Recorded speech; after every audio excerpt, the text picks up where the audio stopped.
नमस्कार, मैं naturopathy doctor Reena. आज एक टॉपिक नई कोई ख़ास बीमारी सामने आई, किसी महिला मित्र से बात करते हुए। क्या होता है कि लेडीज़ मेनली डिप्रेशन में चली जाती हैं। कुछ सभी तो नहीं, पर काफ़ी परसेंटेज इसमें है, जो अपने आप को ज़्यादा एक्सप्रेस नहीं करती, नहीं कर पाती, किसी फैमिली में ज़िम्मेदारियों की वजह से। या फिर अपने आप को संस्कारी ज़्यादा मान लेती हैं कि नहीं मैं तो घरवालों को किसी चीज़ के लिए ना नहीं कह सकती, या फिर जो घरवालों को नहीं पसंद उसके अगेंस्ट तो मैं कभी जा ही नहीं सकती। मैं उसके अलावा कुछ नहीं करूँगी। मेरे पति को ये पसंद नहीं तो मैं ये नहीं करूँगी। तो इस टाइप की होती हैं इंट्रोवर्ट। वो अंदर ही अंदर घुटती रहती हैं। अपनी खुशी के लिए कभी कुछ नहीं कर पाती। तो ये उनमें एक बहुत सारी बीमारियों का कारण हो जाता है।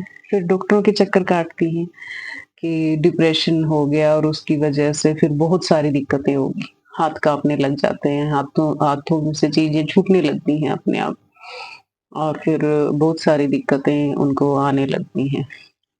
सारा बॉडी का सिस्टम खराब हो जाता है। जैसे ही डिप्रेशन होता है तो बहुत सारा बॉडी का सिस्टम ठीक काम करेगा ही नहीं। हर दूसरे दिन कोई नई बीमारी डायग्नोज़ होने लगती हैं।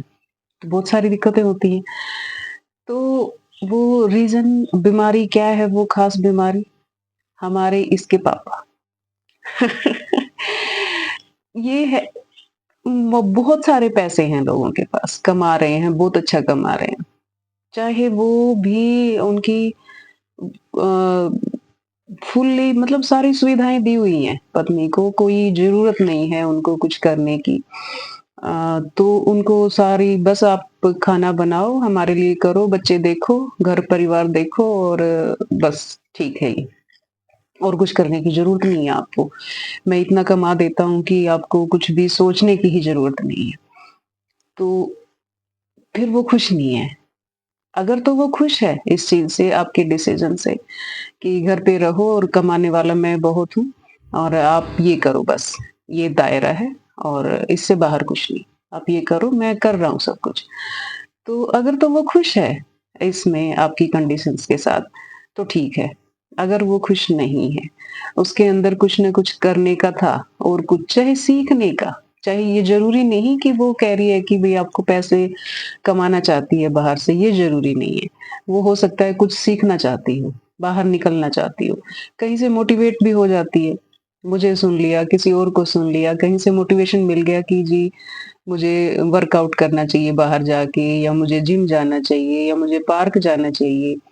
तो या मुझे स्विमिंग सीखनी है या मुझे ड्राइंग सीखनी है, डांसिंग सीखनी है, कुछ भी, सिंगिंग सीखनी है, कुछ भी करना है, सीखना है या सिखाना है, जो भी वो करना चाहती है, अगर वो नहीं कर पा रही है, वो इन कंडीशंस की वजह से कि इसके पापा को अच्छा नहीं लगता ये करना, तो फिर वो घुट जाती है अंदर। अंदर ही अंदर वो घुटती है। वो उसकी टीस खत्म नहीं होती। वो सोचती रहती है कि मुझे ये करना था, ये करना था। उसके माइंड में ये चीज़ रहती रहती है और ये चीज़ जब निकल नहीं पाती, तो वो बीमार रहना शुरू हो जाती है।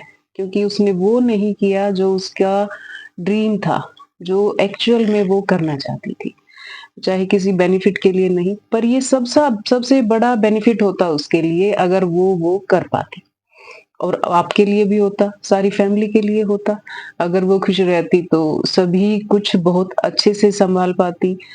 खुद खुश रहती तो आपको खुश रख पाती। सारी फैमिली का एक बेटर तरीके से ध्यान रख पाती। क्योंकि वो खुद खुश थी, तो वो सबकी खुशियों का ध्यान रख पाती उस हिसाब से। तो इस चक्कर में वो दबती चली जाती है। देखिए जब शादी होती है 2 जन की, लड़के और लड़की की, तो पंडित कितने सारे वचन पे आपसे हामी भरवाता है। तो दोनों चाहे कितने ही खुराफाती दिमाग के हों, पर मंज़ूर है। हाँ, हाँ में ही मुंडी हिलती है। कोई ना नहीं कहता कि नहीं ये चीज़ मैं नहीं मानूँगा। तो उसमें जब एक-दूसरे को खुश रखने का, हर सिचुएशन में एक-दूसरे का साथ देने का वचन आपने लिया है, हामी भरी है, अग्नि को साक्षी मान के, बहुत सारे परिवारजनों को साक्षी मान के, जब आपने ये किया है तो थोड़ा-सा रखें इस चीज़ का ध्यान कि आपका पार्टनर, चाहे स्त्री है, चाहे पुरुष है, वो किस चीज़ से खुश है। उसकी कोई डिज़ायर, कोई इच्छा, उसकी बहुत सारी प्रॉब्लम्स का रीज़न तो नहीं बन गई है, जो रह गई है, जो वो करना चाहता था, चाहती थी और वो नहीं कर पा रहा है। तो ये कोई बहुत सारी समस्याओं का एक छोटा-सा रीज़न तो नहीं है। तो ये हो सकता है।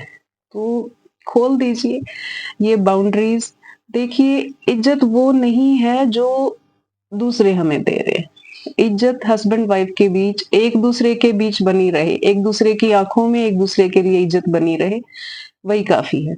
सेकंड पर्सन, थर्ड पर्सन जो भी कह रहा है वो किसी काम का नहीं। उसके लिए उसके वो हमारे बारे में क्या सोचता है, कहीं काम नहीं आने वाला। काम आएगा सिर्फ़ वो आपको खुश रखती है ये चीज़ें कि आपकी फैमिली, मेनली हस्बैंड वाइफ एक-दूसरे के बारे में क्या सोचते हैं? क्या वो एक-दूसरे की इज़्ज़त कर पा रहे हैं? अगर वो एक-दूसरे की इज़्ज़त नहीं कर पा रहे हैं तो ये गड़बड़ हो जाती है और वो रिलेशन जब तक भी चलता है, वो दुखी होते हैं, बहुत सारे दुखी होते हैं और सॉल्यूशन भी नज़र नहीं आता और प्रॉब्लम भी कोई बड़ी बात भी नहीं है और खुश भी नहीं है, पता नहीं क्यों नहीं है। तो ये छोटी-छोटी चीज़ें हैं कि एक-दूसरे की खुशियों को नज़रअंदाज कर देते हैं, दबा देते हैं। मेनली लेडीज़ ये कर लेती हैं। आदमी जब घर से बाहर निकलते हैं तो अपनी पसंद की चीज़ें कर लेते हैं, है ना? जो 100 बंदों से मिलना हुआ, बातें हुई, जो पसंद आया, जो मन में आया वो तफरीह भी कर ली, छुट्टी लेके चले गए। पर लेडीज़ घर में बंध जाती हैं बच्चों के साथ, फैमिली के साथ, तो वो अपनी इच्छाओं को दबा देती हैं। इनके लिए कर देती हूँ, इनके लिए कर देती हूँ, खुद को पीछे रखती हैं। तो ये ऐसे में फिर उसके पार्टनर का फ़र्ज़ बनता है कि उसको इतना ना दबने दूँ। छोटी-छोटी खुशियाँ जो वो चाहती है उसको दे दूँ, कभी-कभार ही चाहे। तो वो अगर मिल जाएँगी उसको तो वो खुश रहेंगी और बहुत सारी बीमारियों से बच जाएँगी। आपकी भी टेंशन कम हो जाएगी क्योंकि वो अगर बीमार नहीं है तो खुश है तो आप भी ऑफ़ कोर्स खुश हैं। खुश रहेंगे और फैमिलीज़ लेडीज़ भी ये सोचती हैं कि नहीं, इसके पापा को अच्छा नहीं लगता, वो गुस्सा करेंगे। पर ऐसा नहीं है, उनको लगता है कि भई ये इनफ है, जो हो रहा है, सही है, ये बिल्कुल ठीक है, ऐसे ही होनी चाहिए लाइफ़। वो नहीं जानते कि आपकी दिक्कत का सभी जो दिक्कतें हो रही हैं, आपकी शरीर में, आपको जो बीमारियाँ हो रही हैं, उसका कारण ये भी हो सकता है कि भई आप वो नहीं कर पा रही हैं जो चाहती थी। उनको ये नहीं पता। तो जो आपके मन में आए, वो आप कर लिया करें। जो आप चाहती हैं, कुछ सीखना है, कुछ घर से बाहर निकलना है, कुछ करना है, तो कर लिया करें। हो सकता है कि एक बार फैमिली गुस्सा हो जाए, आपके हस्बैंड गुस्सा हो जाएँ, पर वो ठीक हो जाएँगे। जब वो देखेंगे कि इसका रिज़ल्ट बहुत अच्छा आ रहा है और ऑफ़ कोर्स अच्छा आएगा। आप खुश रहेंगी तो ऑफ़ कोर्स वो रिज़ल्ट अच्छा आएगा। तो ऐसे स्टेप उठा लिया करें, कर लिया करें अपने लिए कुछ। खुद को रिचार्ज ज़रूर करते रहें और जब ऐसा करेंगी तो फैमिली भी ठीक हो जाएगी। फिर हस्बैंड भी जो थोड़े से गुस्सा हुए थे, फिर थोड़े टाइम बाद ठीक हो जाएँगे। उनको भी समझ आ जाएगा। दुश्मन तो नहीं हैं हम एक-दूसरे के, तो समझ लेते हैं। थोड़ा-सा बीच में चाहे हो जाए खटपट तो फिर बाद में ठीक हो जाते हैं रिलेशंस। तो ऐसा नहीं करें, बहुत लंबे टाइम तक अगर खुद को दबाए रखा, तो भयंकर दिक्कतों का सामना आप कल को कर सकती हैं। ये कोई मैटर नहीं करता आपके पास खूब सारे ढेर सारे पैसे हों, है ना? खूब आप पार्टियों में जाती हों, आपके पास सारी सुख-सुविधाएँ हों, है ना?